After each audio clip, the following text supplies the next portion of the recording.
Perdu au fond des bois ou sur une île paradisiaque, l'habitat écologique n'en finit pas de s'inventer aux quatre coins de la planète. Nombreux sont les pionniers qui cherchent des solutions pour préserver nos ressources naturelles et permettre au plus grand nombre d'accéder à ces nouveaux habitats aux normes écologiques irréprochables et visionnaires. Quand l'architecture devient plus verte, c'est notre monde qui change. Et c'est tout de suite dans Écologie.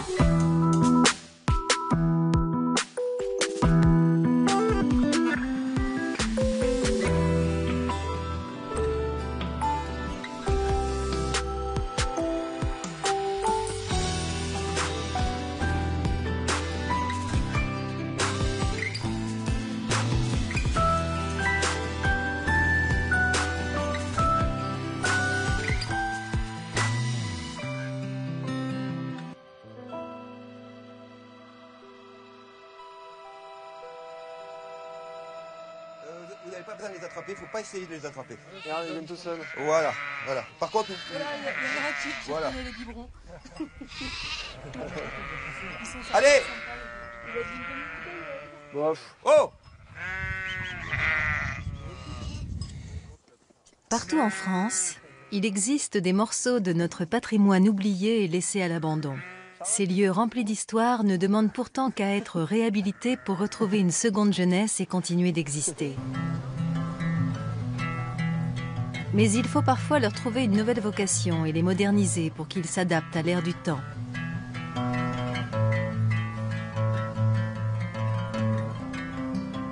Nous sommes allés en Auvergne, dans la petite commune de Manzat, nichée dans un époustouflant décor de volcans et de forêts, à la découverte d'un projet hôtelier aussi écologique que créatif. Il se situe près de la roche de Sauterre qui domine le village. Ce site abritait au début du siècle une exploitation de basalte, cette pierre issue de la lave refroidie des volcans.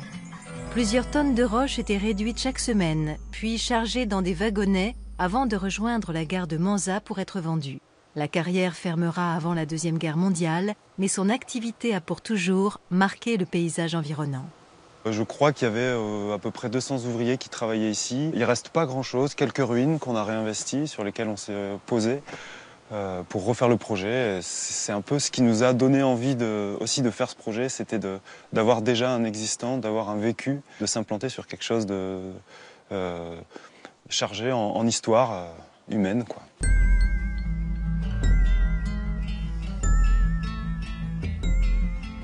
L'idée est ambitieuse. Revaloriser les vestiges de cette carrière en construisant des cabanes respectueuses de l'environnement qui se fondent parfaitement dans le paysage. Mais comment bâtir des habitations contemporaines tout en préservant l'ancien? Comment offrir une cohérence à un projet hôtelier en étant aussi écologique dans la construction que dans la gestion du lieu au quotidien? Comment alléger le coût des travaux en laissant une large place à l'autoconstruction? C'est à toutes ces questions que ces jeunes architectes, amis d'enfance et natifs du village, ont dû répondre pour créer les cabanes du bois basalte. Ouais. Je connais en fait Sébastien depuis tout petit, on est du même village. Et depuis tout petit, on construit des cabanes dans les bois, en genêt. Et après, on a fait des vraies cabanes à l'adolescence. Et on s'est retrouvés à l'école d'architecture. Et au cours des études, on parlait toujours de cette idée d'investir un petit bout de bois et construire de l'architecture par le biais de cabanes. Et ensuite, ça a mûri à la fin de nos études. On est parti travailler et on en a reparlé quand on avait un peu plus d'armes en termes de conception et de gestion d'un projet architectural. Et c'est là qu'on s'est lancé dans cette aventure. Mon père nous avait accompagnés ici, il nous a dit mais ce lieu est magnifique, il faudrait demander, voir si on ne peut pas trouver un lieu à vendre. Et on s'est aperçu que ce site appartenait à la commune de Manzat qui a accepté de nous le vendre. Pour eux, c'était une opportunité que la roche de Sauterre devienne un point touristique un peu plus important. Tout le site a été marqué par par cette trace d'exploitation. Donc il y a une topographie travaillée par l'homme. Et c'est une topographie qu'on a retrouvée lors du défrichage. Pendant 2 mois, on a défriché le site et on a retrouvé cette topographie qu'on ne connaissait même plus. En fait, les habitants même du village ne connaissaient plus le lieu. Les ruines de l'ancienne carrière ont donc été conservées et rénovées par l'équipe. Le concasseur, ancienne machine qui servait à réduire les grosses roches en petites pierres, fait aujourd'hui figure de bâtiment d'accueil. L'ancien transformateur électrique, lui, abrite le sauna et une salle de détente pour les clients. On retrouve aussi sur le site 7 cabanes en plein milieu des bois. 4 cabanes pour 2 personnes nommées Latites et 3 familiales, les Olivines. Une architecture alternative 100% durable où artisans et matériaux ont été choisis exclusivement en local. On a essayé au maximum pour le chantier de travailler avec des entreprises et des artisans locaux. Ils sont tous dans les environs, vraiment à 10-20 km autour du site. Pour le bois de construction, c'est du bois qui vient d'Auvergne et du Limousin. Donc voilà, pour nous, ça c'était important de limiter les circuits, les acheminements et limiter aussi les intermédiaires. Ce qui est assez intéressant, on sait d'où il vient, qu'est-ce que c'est et comment il est fait. Le bois utilisé pour les cabanes est du Douglas, un bois rouge issu des forêts auvergnates qui n'a pas besoin d'être traité. Il provient d'une scierie voisine dite zéro déchet qui travaille de manière à réutiliser chaque chute de bois pour éviter les pertes.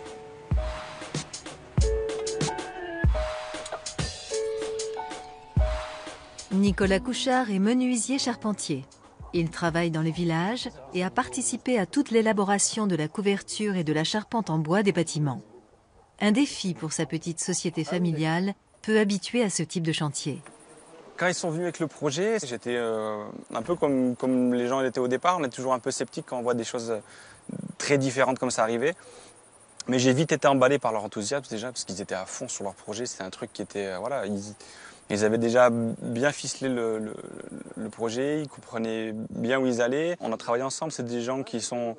C'est des architectes, donc ils connaissent aussi, ils ont pas mal de connaissances dans le milieu du bâtiment. Le plus gros challenge était la rénovation du concasseur.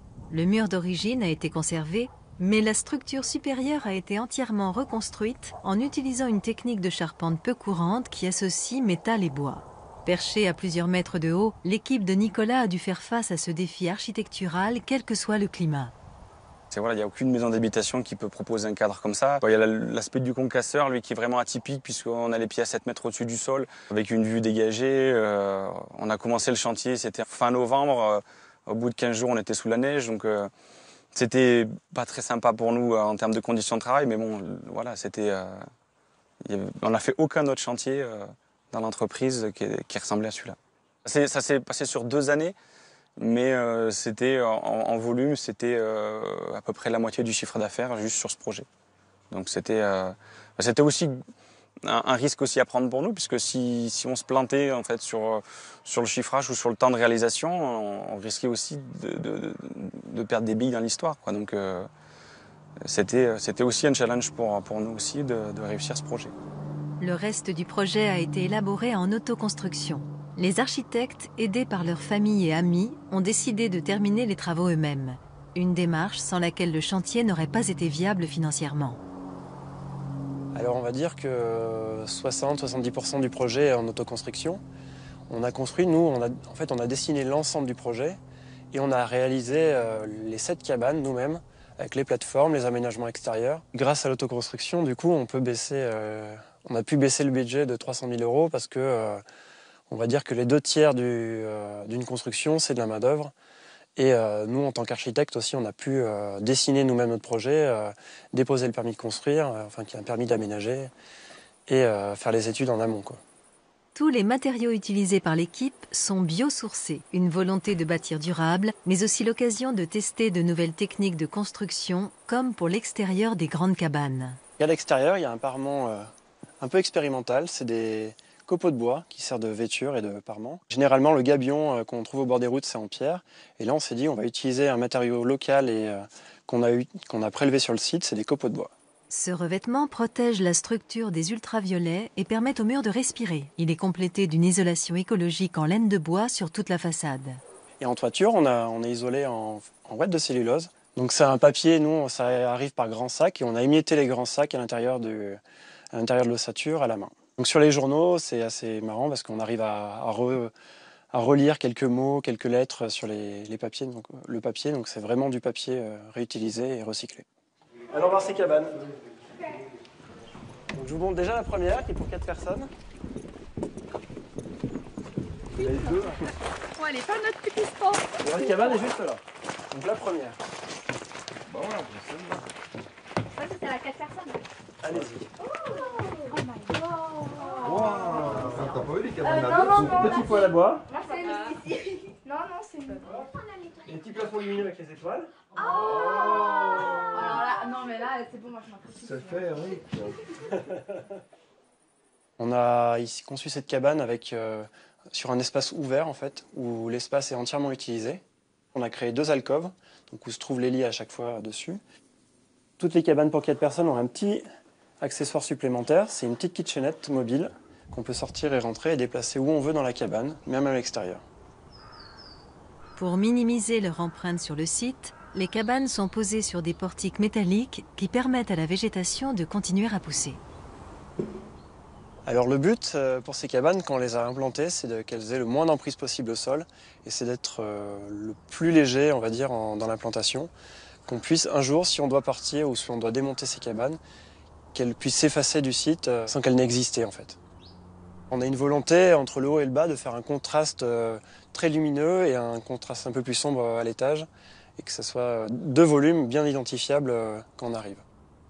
Le bois brûlé de cette cabane, c'est une ancienne technique japonaise qui permet de protéger le bois en surface contre les insectes et les moisissures. Le but, c'est d'avoir une architecture assez épurée et d'être assez contemporain, donc on est assez neutre, que les gens puissent aussi s'approprier le lieu assez facilement.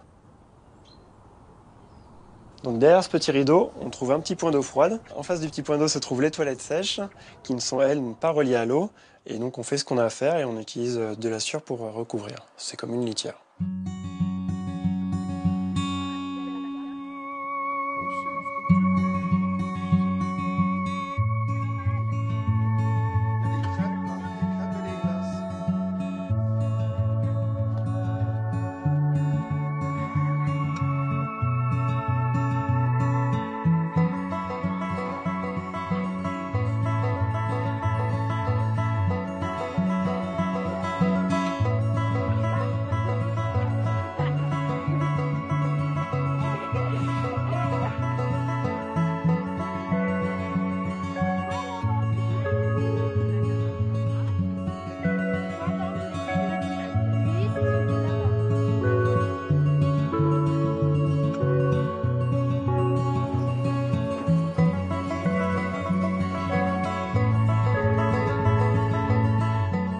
La démarche durable des cabanes du bois basalte ne se limite pas à leur construction. Ils ont décidé de consommer exclusivement au local en travaillant avec des producteurs et commerçants de la région. C'est au marché de Riom que l'équipe s'approvisionne en fruits et légumes frais, des produits issus d'une agriculture biologique et raisonnée. Ouais. Les galades sont une pomme ferme mais un peu plus parfumée. Moi, je Et du coup, le jus de pomme. Alors, le jus de pomme dans 2-3 semaines. Ouais. Là, j'ai mes premières pommes que je vais aller presser. J'en prenne 8 quoi. Comme ça, je serai sûr. Comme chaque semaine, Julien va acheter la viande chez le boucher voisin, Patrick Rose. C'est une potée pour 18. On va dire 20. Vingtaine quoi. Ouais. Ils cuisinent eux-mêmes, on va dire. Ils font des plats assez locaux, des gros plats, et puis beaucoup de charcuterie. Saucisson, jambon, terrine, voilà. Patrick se souvient très bien du début du projet, un concept innovant qui a beaucoup étonné les habitants. Je vous avouerai qu'on a été un petit peu sceptiques. C'est pas obligé qu'un village de vacances marche, mais bon, on était un petit peu curieux. Après, quand on a commencé à voir les premiers trucs sortir de terre, ouais, on s'est dit c'est original et il n'y a pas de raison que ça ne marche pas. Chaque fois qu'on a des touristes qui arrivent, nous je les envoie là-bas. Parce que là, vraiment, c'est un truc à voir. C'est vraiment bien. Ça fait revivre le village. Non, c'est bien, c'est bien. Et puis, bon, économiquement et, comment dire, pour l'avenir, c'est bien que des jeunes s'investissent dans la région.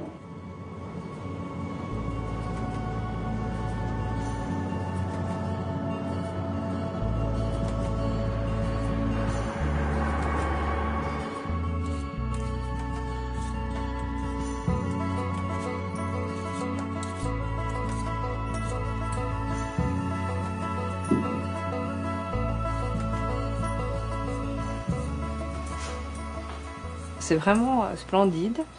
Les cabanes sont très très belles. Je crois qu'il n'y a pas d'autre mot. Très belles. Le mobilier, leur goût et décoration, très épuré. C'est vraiment très très joli. On s'évade le temps d'un week-end. En tout cas, moi, je me suis ressourcée. Et se lever le matin avec la petite fenêtre qui donne justement vue sur tous ces volcans. C'est juste avec le soleil, la brume. Enfin, c'est presque irréaliste, tellement c'est beau. Les cabanes, elles sont vraiment chouettes. Avoir toute cette forêt autour. On peut vraiment se faire des parties de cache-cache, mais vraiment bien. Moi, si je pourrais avoir la même chambre, je la prendrais. Et ben ouais, c'est magnifique de voir des volcans comme ça, une cabane qui est toute petite mais qui est super belle. Et aussi, j'aime bien les petites étoiles là en haut. Juste avant qu'on dorme, on les allume et après on les éteint.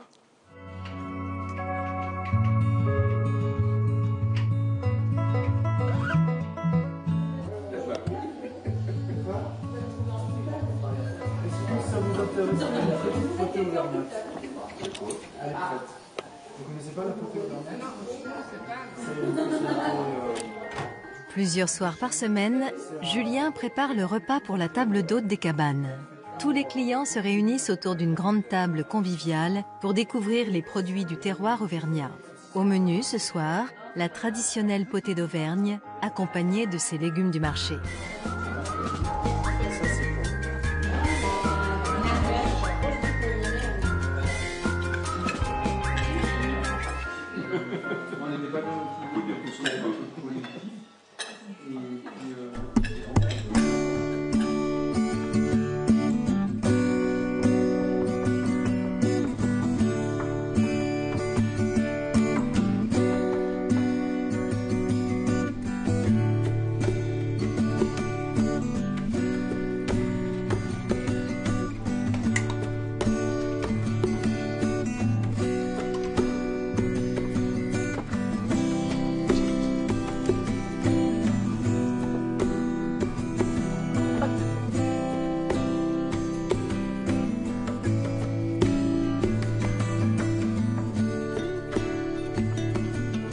Laetitia, Camille et Mylène sont de jeunes architectes. Tombées sous le charme du design des cabanes, elles ont décidé de venir passer un week-end au vert pour se ressourcer.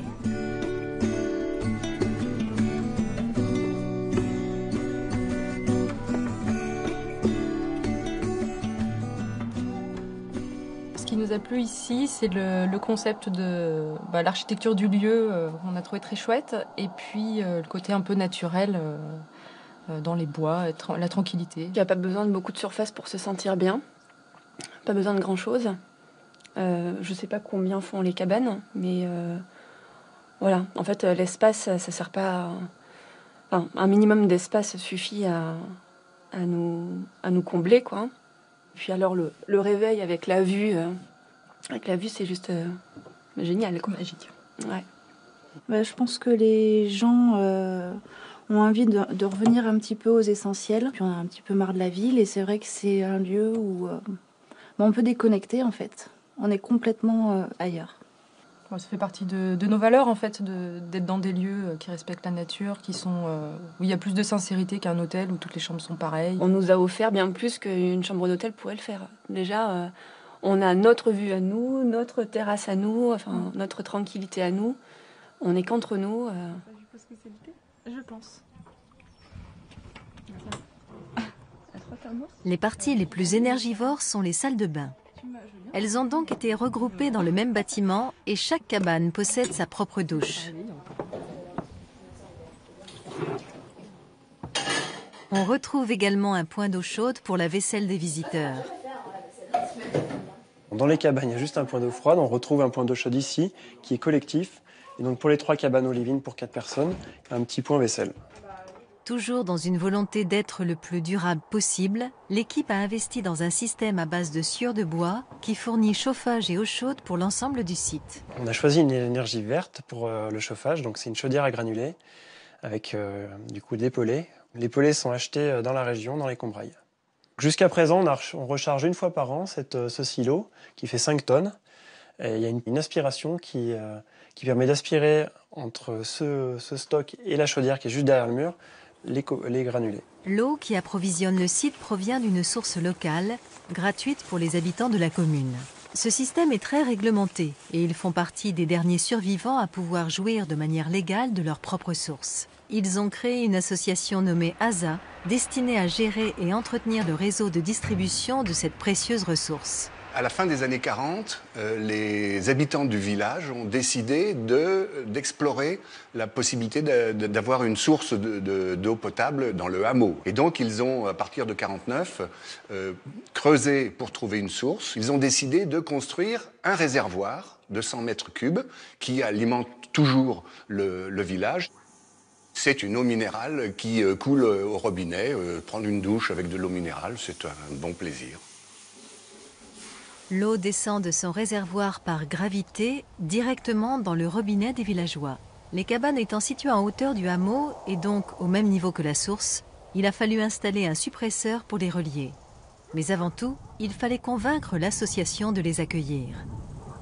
C'est la mairie qui leur a dit « Allez donc voir les gens de l'ASA de Sauterre, eux, ils peuvent vous fournir de l'eau ». Il y a eu une première réunion, une assemblée générale extraordinaire, car accepter de distribuer l'eau au bois basalte signifie que l'on augmente le périmètre de l'ASA. On a décidé qu'on était d'accord pour qu'ils fassent les choses. C'était vraiment important de montrer le projet qu'on allait faire. On savait que de faire un projet de ce type-là, ça allait susciter des étonnements des villageois. Et pour nous, c'était important, avant même de faire toutes les démarches pour engager le chantier, c'était important de regrouper tous les villageois, de faire une réunion, une présentation avec des images et puis des explications du projet pour déjà, je pense, les rassurer, parce que c'est pas évident que d'arriver dans un tout petit village et de vouloir faire un projet touristique atypique, où l'architecture est pas vraiment... et pas forcément comprise par tout le monde. Donc voilà. Et ça s'est bien passé, on a eu des bons retours des villageois. J'ai fait adopter 2 agneaux à 1 jour d'intervalle. Ah mince. À 2 brebis qui avaient un problème. Le premier voisin qu'ils ont convaincu est Yves Barbeco, l'éleveur de moutons, dont le pré est situé à quelques mètres des cabanes. Il a tout de suite été charmé par le projet de ces jeunes architectes. Pour moi, ça marche pour 2 raisons. Déjà, pour le lieu, parce que c'est vrai que je suis un petit peu chauvin. J'aime bien mon village, j'aime bien ma région, donc ça faisait revivre une petite histoire, un lieu, et ce côté-là, il m'intéressait bien. Et l'autre côté, c'est aussi les personnes qui y travaillent. Et alors déjà, les 4 personnes qui ont monté le projet, et puis les gens qui amènent aussi, parce que des fois, je vois des gens qui passent et avec qui je discute. Je trouve que c'est bien intégré dans ce qui était avant, quoi. Hein, et même le bâtiment qui est sur le concasseur, qui en fin de compte se veut répéter celui qui était auparavant.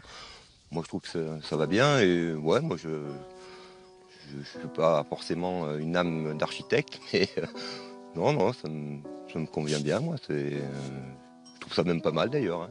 Mais j'aime bien l'ensemble, l'ambiance qu'il y a et l'ensemble. Je vous dis, c'est un des lieux où ça vit dans le village quand même.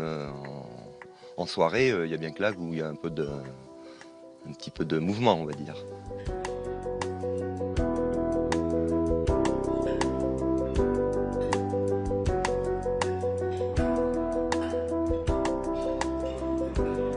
Là, on arrive à prendre un petit peu de recul depuis qu'on est moins la tête. On a moins la tête baissée sur le chantier et par le retour positif des gens, on est super content en fait. Ça plaît à quasiment tout le monde repart avec le sourire et nous félicite d'avoir fait un lieu comme ça. Donc ça c'est une super récompense parce qu'on passe quand même 2 ans sur un chantier pratiquement la tête seule à travailler sans savoir si au final ça va plaire et si ça va fonctionner. Et là en fait on est récompensé, on est soulagé et ouais, on est assez fiers aussi quoi. Fort de son succès, l'hôtel envisage de construire l'année prochaine une nouvelle cabane pouvant accueillir jusqu'à 8 personnes.